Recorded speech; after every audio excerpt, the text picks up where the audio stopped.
Hey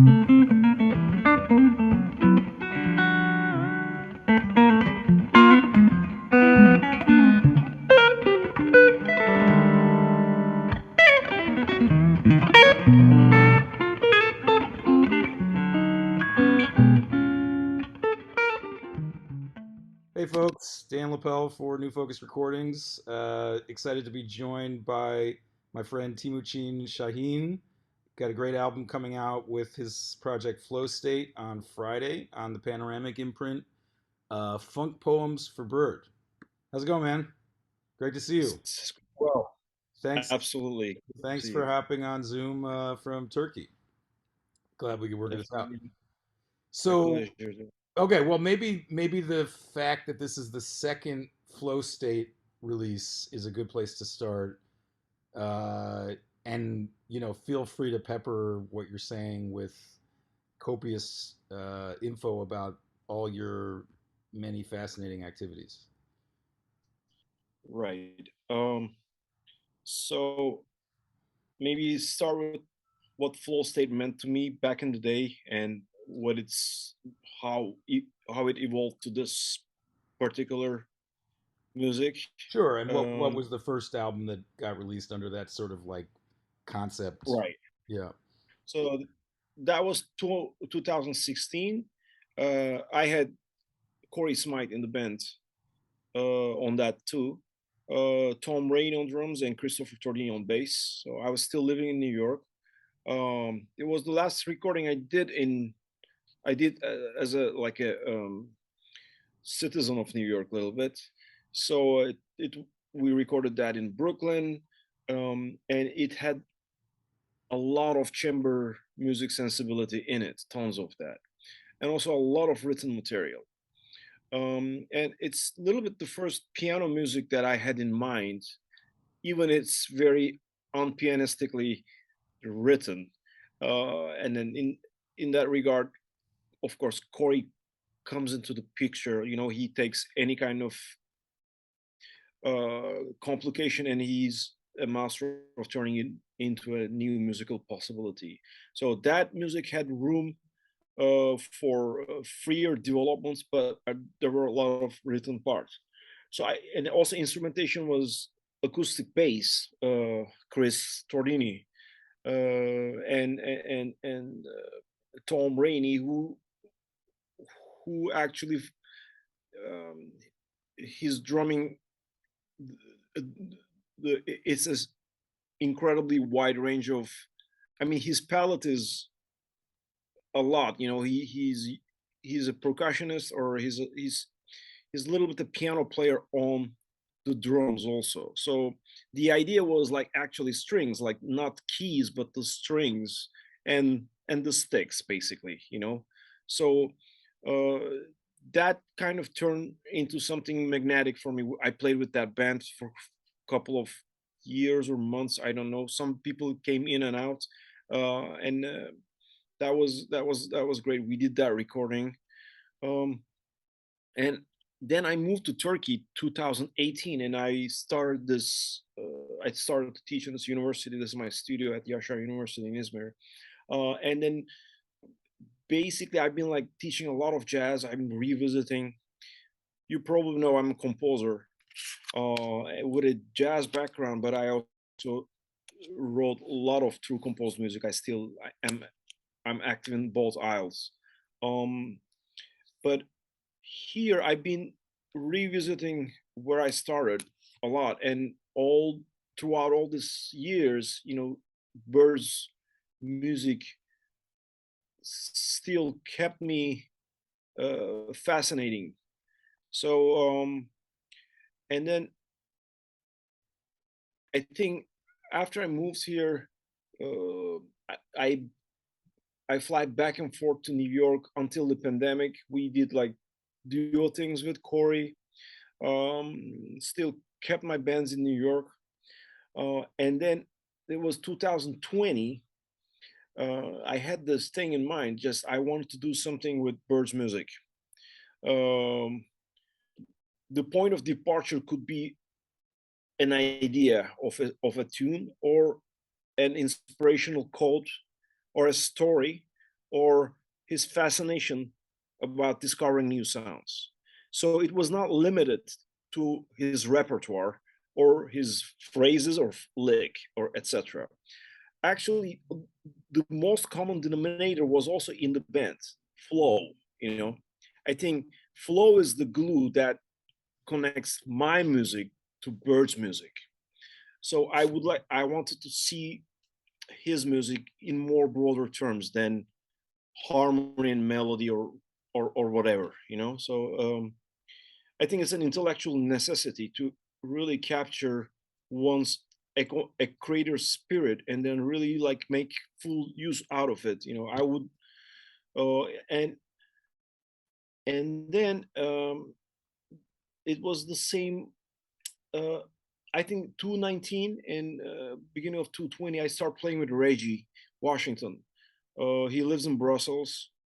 I'm in Turkey. We're close by. So we did some concerts with Jim Black and some other things. He came to visit my liberal arts program, The Art of the Collective Imagination. So we developed this great bond. And we call Reggie a log. Like he's so, like he's an amazing musician. And I played with Sean few times back in the day. Once was in 2006, 2007, and then 2017, right after I released First Flow State. So these were with the groups with Randy Brecker in 2006 and 2007, also with Randy. One of them with Kaya Cartoon Bass, the other was Josh Davis, and we did some trio tours. So I always had this, um, you know, things really fall into my mental space. Like, okay, and Sean and Reggie have this huge history. They share this huge history from various bands, most known as Steve Coleman Five Elements. So they basically are very important creators of that M-bass sounds. Um, so approaching Bird's music from a couple of different angles, you know, like that, the definition of flow would really become more meaningful for me if I would actually insert that or add that kind of quality to the music, which is funk, basically. You know, um, these are really difficult and very delicate territories when you talk of, you know, it sounds like you do some kind of a patchwork, but it just was not. um and then after playing with them separately in different bands, I actually thought about this one. I had another tour. It was beginning of 2020, and I want to explore Charlie Parker repertoire. Can you see that? There's a poster there. It says "Bird at 100 Deconstructed." Okay. Timucin Cool. Sahin Trio.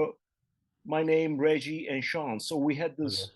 we had this trio thing right before we went into the studio, and then I called Corey for the studio date and one Right. gig. Right. Right. So Right. Corey just joined us for the first time in the studio date, which was amazing. Just it made everything like I didn't want it to be incredibly rehearsed either. Mm. Just wanted to keep that thing inside, and it actually didn't really reveal too much to what we were going to do to Corey. He was a little bit upset, but he sounded the best. He sounded amazing as always. So it was a little bit surprise for him too. And then basically, I had some charts, and then there were some also unexpected, spontaneous things. So we just let the tape roll. Oh, before he came, the day before he came, we had a trio date. That's why we have trio and quartet tunes in the recording. I believe we have one, two, three trio tunes. That was from the first day, four quartet tunes, and one solo track. So we had this 2 days of studio after the gig, and then we hit this one. Um, I I went back and forth with if I should call it another name or keep flow state, you know. But this record is a it's not only a departure from the first flow state, but also a little bit of affirmation. It has, like, of course, it has Corey in it, so his vocabulary is part of, his voice is important for me, you know. But then I have a total different rhythm section. So this flow in the first flow state album, the concept was flow state versus default trance state, which means like being so much focused and you know um, invested in the moment versus the oblivion. That was like, like extra musical, extra musically. I had that kind of idea when I true composed those pieces. But with this, flow was actually more of a literal sense. It's like it's almost, it has this tactile quality. You can really touch the flow in this record. Maybe because of the funk elements, but maybe because how all the phrases still flow. And then to actually realize this through Parker's repertoire was a really great challenge. Mm. And yeah, that's, I think, a little bit the Hey, relationship between the first and the second one. that's awesome. That's a cool setup for maybe we can check out a little bit of the first track, homage to Bird, Right.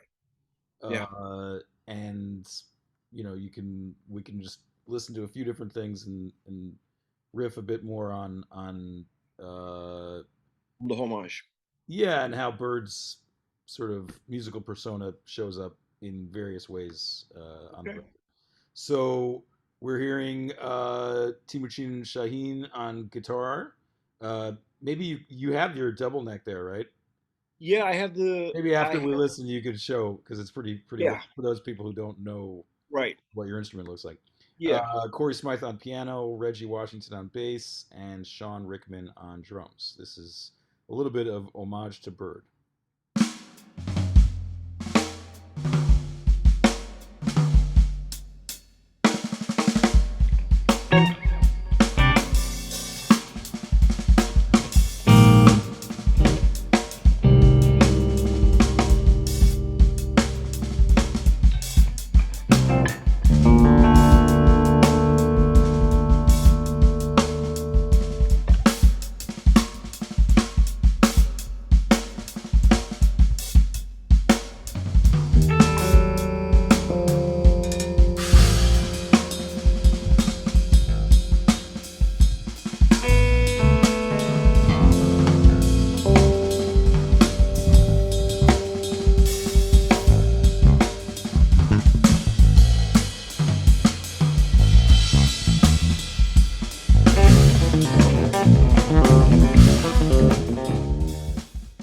Great. Well, I mean, one of the things that gets mentioned in the program notes, which are great.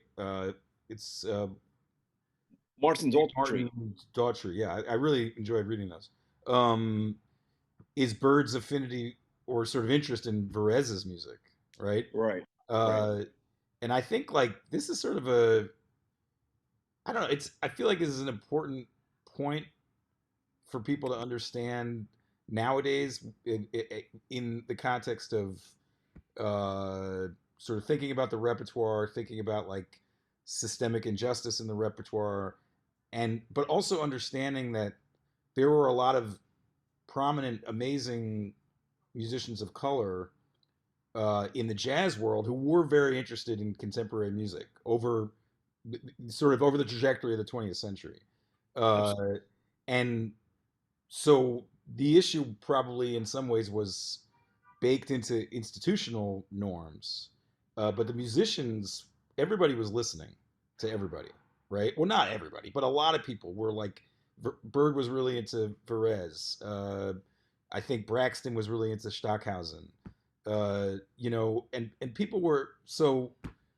I mean, this is sort of like a very healthy outgrowth of that creative natural connection that was there already, but maybe that was sort of facing more institutional barriers in previous eras. Absolutely. I mean, also, I think Braxton being into Stockhausen is more of, I wouldn't say easier, but there was some kind of history, like Bird being interested in Varese is like a huge leap. Yeah, I would say. right. I think huger than anything. And also, we don't really look at Bird's music under this kind of lens that he would have any kind of affinity to new music or new sounds, etc. With Coltrane, we do Mm, because he had the chance to explore that. Even he lived a couple of years more, but he went from tradition and then where he ended up, like his with these two drums things like meditations and an interstellar space is actually, that kind of, we would have more chances to see his musical growth and musical transformation. sure.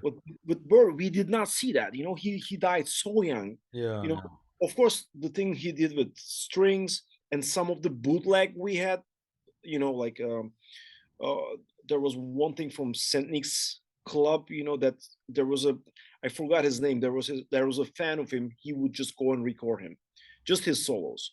And if his solos stopped, he would just Yeah. stop the recording. Okay. So we have those kind of documentation, like um, and from interviews. Now it's online.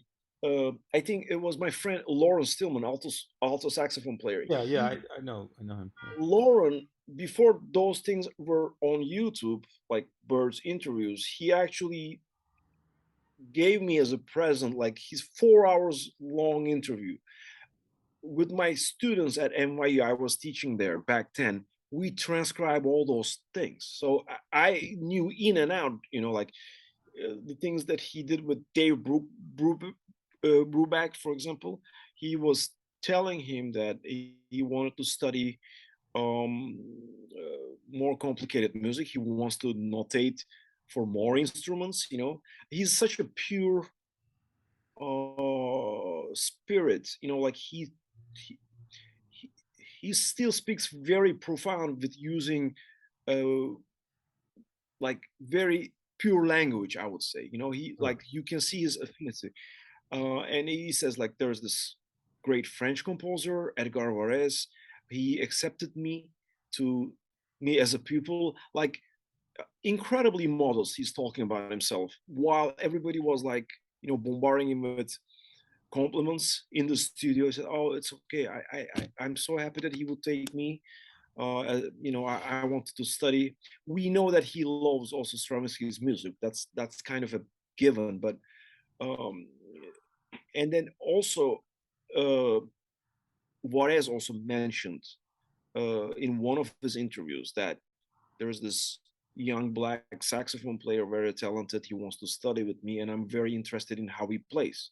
That collaboration unfortunately never happened. Juarez went for a premiere to Paris, and then Parker died basically from overdose just during that period. Mm, So just this is, I mean, oh, with Bird, you see like how he developed so fast over the years, and uh, that kind of affinity. If he would live, what would he do? Is like is so awesome and scary at the same time. Whatever he could do would be super mind blowing. Like in 34 years, he was 34. Um, the the leap he took through his instruments is is mind blowing. You know, that type of capacity, and then uh, so you can see also in his string writing. I don't know how and in what kind of circumstances he wrote that music, but we kind of know how it was recorded that he was under the influence, of the drugs and stuff, and then in the studio situation. But even that recording came out like his playing is incredible still. There's a lot of debate that he was not sober, he was sober. Um, so the natural talent for him to turn anything into something musical is really aligned with the avant-gardists, his successors, and also from the concert music, like people like Varese, of course, the godfather of sound or whatever, like the stratospheric godfather of sound, right? That's how he's been defined in most cases, and his grandchildren and children like like like Cage and Feldman and everybody who was influenced, not if not by his compositional ideas, but also his like extension of his thoughts. Like Varese was a really thought-provoking figure, in the realm of composition. So um, I don't see Bird, Charlie Parker. Uh, well, I see Charlie Parker belonging to that choir also. Oh, sure. Yeah. Uh, Well, I so mean, like one of the fascinating things about bebop is the extent to which the sort of pioneers of the language, as I understand it, were in some ways trying to develop a vocabulary they that could sort of get them out in front of the big bands, uh, and sort of play in a way that it's like, okay, these guys sort of stole what we were doing. Let's like create something they can't do. It's like in a way, it's sort of like a sort of an early complexity. oh uh, yeah, and you still hear that when you hear just the intricacy of Bird's lines, even right, though the harmonic structure is fairly codified in terms of like the sort of 2-5-1 type of stuff, but what he's doing over that is just so sophisticated. It really uh, does sort of point to uh, a very like advanced understanding of harmony, and I think there's a absolutely. bridge there. Yeah, it's good that you mentioned that, because when I think about Bird's music, the harmony is not his, Yeah, but of course, right. it does, like any, he's not really owning it that much. Of course, he's owning it. He's playing the changes and everything, but he's, like his rhythmic and melodic things, like uh, that bootleg from, for example,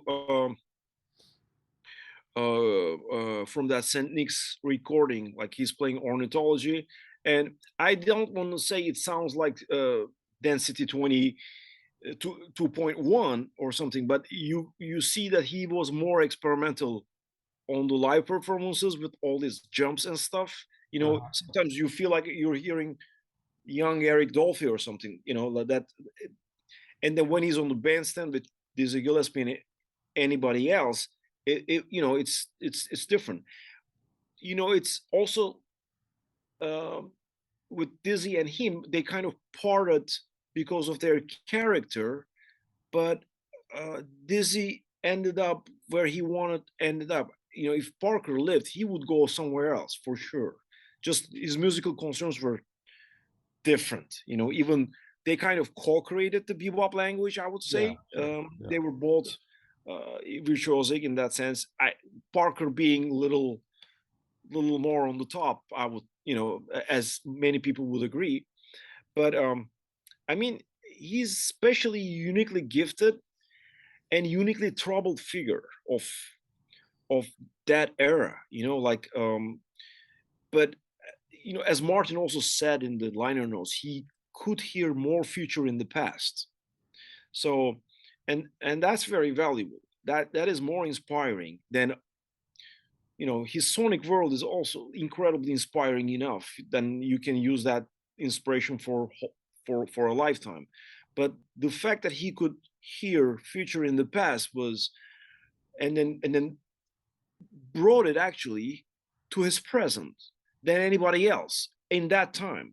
Again, like when you when we talk about avant-garde, especially coming from jazz and extension of it, like the names like John Coltrane, Cecil Taylor, Ornette Coleman, you know, I wouldn't say that they're usual suspects, but it's a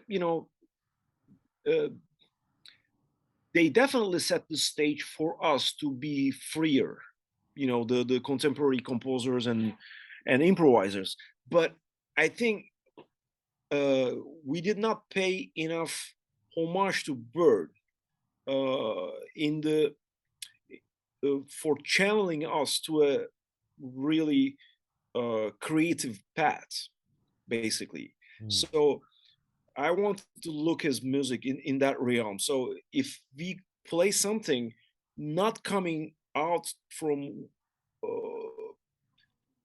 his musical material, it's still I would still see there is some kind of bird in me, because as a jazz musician, everybody has to emulate alto saxophone.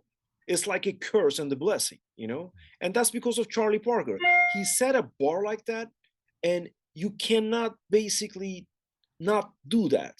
If you want to, doesn't matter if you want to like play avant-garde or something, that type of flow you have to have. It's like, so yeah, it's I always feel like every time I play something, I have some kind of bird in me. No. So I did not really have any kind of reservations to include our also free improv stuff and then dedicate it to bird. It's why not? It's Sure, just sure, sure. Yeah. Well, that's a. I like the way you put that. Maybe that's a good segue to listen to a track that actually does sort of more directly reference Bird, which would be after Bird. You open up with Au Privav, and I think I heard some Straight No Chaser, which of course is a monk tune, but in the middle of that. But maybe I was imagining. no, no. Yeah, in the blowing, I think I caught Straight No Chaser too. Yeah, yeah, and then you But close with like a sort of weirdly transposed Au Privav that's bouncing all over the place. The intervals get messed up, right? You get changed. absolutely, yeah. Let's just listen to the actually, it might be cool to let's hear the end of it. Let's hear the last minute. Yeah, this is Whatever. after Bird.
Great. Yeah, that was fun. So, what's your? I mean, this is an interesting question too. It's funny because this comes up with Nils Vigland, who of course we have in common as a mentor. Hmm. And I asked him a similar question a bunch of years ago about he really loves quotation, but he always embeds it in a way that you don't totally know what's happening. Hmm. He thinks it's much more obvious than it is. I think he's like, Hmm. "What, you didn't hear that?" And you're like, Um, but obviously, quotation is a huge part of the improviser's art, especially when you're operating within a tradition. Right. Within the jazz tradition, you're drawing on all this vocabulary. What what are your thoughts generally about quotation and contextualization and like it seems to me like you sort of have a bunch of different ways to approach it. On that track alone, we hear some of that. Right. Some of it's more oblique, some of it's more direct. Uh, yeah, I don't want to put words in your mouth, but No, no. Um, uh, Let me talk about this track in particular, and then I can, segue to what quotation means for me in general. So this is actually, I think, it's a good example of how uh, how you can hear funk and Parker. together in this one because it's a very structural thing. This is almost written out. I didn't put it in verse, but we had some chant how the harmonic rhythm is developed. I mean, it's like 2 times 13 eights, 4 times 11 16, and that fits in 12 bar blues. It's like a different kind of, you know, and it was hard to put it on, and we had an inappropriate chant as the rhythm section, and then I put opera theme on top, like melodically totally different, but rhythmically just as is. So it's it's very virtuosic. It's thank God it's short because it's fast. I wouldn't have more stamina to go further with that. Um, yes, there is a you know because there is a clear chord in this, and it's coming out from Bird, and there's a really funky groove that Sean and Reggie and I are nailing it. Right in the beginning. We heard the end, but in the beginning it opens up with something that that shifts quite frequently, and then you have this.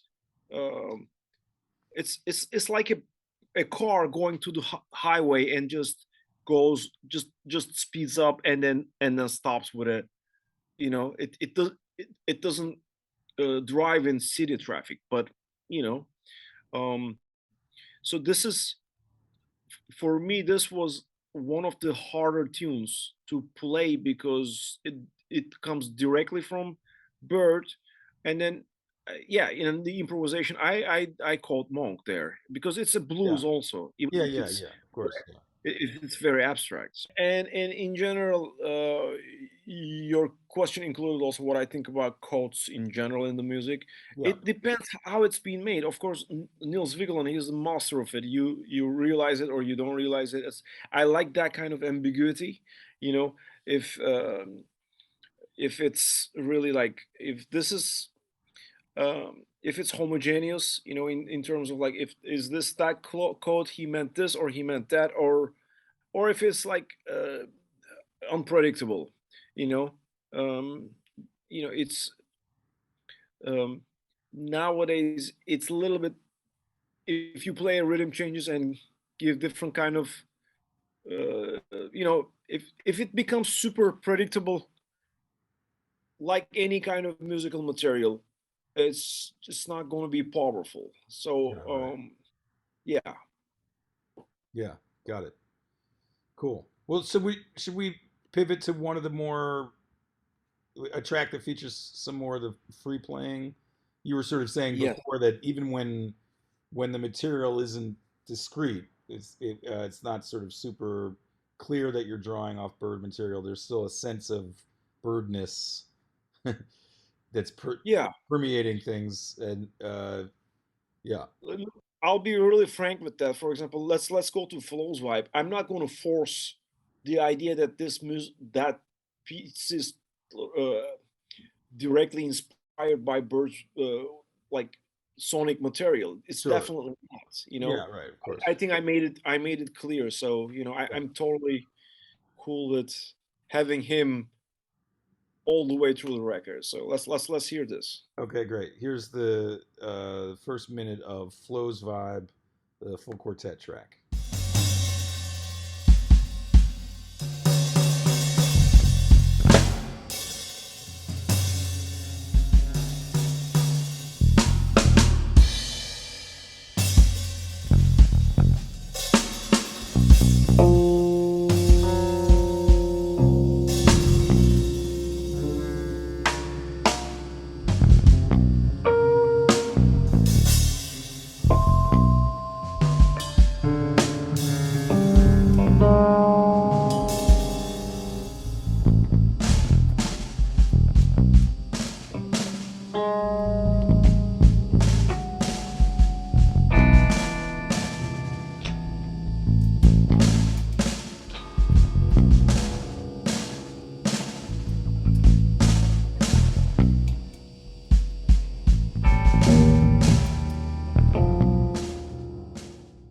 Cool. Well, it was great to get a little bit of a taste. Obviously, we want people to not just check out the YouTube video, but listen to the whole record. That's the whole point. Fantastic Right. record. Right. Do you want to shout out folks who were involved behind the scenes? Definitely. So I had a lot of love and support. I mean, this is the first record that I produced in Turkey, like Ah, recorded and mixed and mastered and cool. edited. So the very first one. So it was January 220. We went to Hayam Studios in Istanbul. So the sessions were engineered by Alp Turaç and Sinan Sakızlı in Hayam. Actually, 220 was the centennial of Charlie Parker. Oh, So okay. I wanted to bring it out that year, but because of COVID, Yeah, of uh, course. Yeah, we delayed it. And then also I did some baritone guitar. I added some baritone guitar in the last 2 years. I've been like messing with different kind of tunings, and I did record at school here in like one or two tracks, with Mehmet Can Özer. He engineered it. My good friend, good composer. And when I was in New York last May, I was in studio for some other project, and and it was acoustic sound recording studios in Brooklyn, and I recorded the solo Confirmation on one right. track. So that was engineered by Peter Call. Um, the record was mixed by Saigon Özatmaca and mastered by him. He's an amazing sound engineer. Uh, so it's kind of a native sound. It's like this immersed thing, really high resolution. So it's like I think it's in terms of sound, it's my best sonic sounding record. It sounds, it's also I'm very happy with the guitar sound. As a guitar gigs, we could Yeah, relate to that. I had my yeah, real my amps here and stuff. So like I my all my guitars were here. I'm not no longer living in New York, so space is not an issue. I can have all my instruments. sure. So it's yeah, it's been great.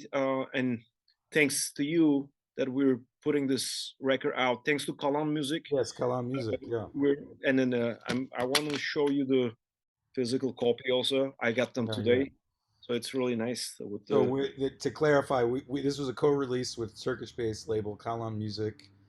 Kalan handled the physical, and New Focus and Panoramic are doing the digital distribution. This And is a this has been great. I had a lot of love and support from New Focus and from Kalan. So awesome. I'm also grateful to Martin Daughtry, Oh who yeah, he's wonderful guy. eminent ethnomusicologist. He wrote a beautiful liner notes. So Great, um, great people should project all around. Congratulations again. thank It's you. You too.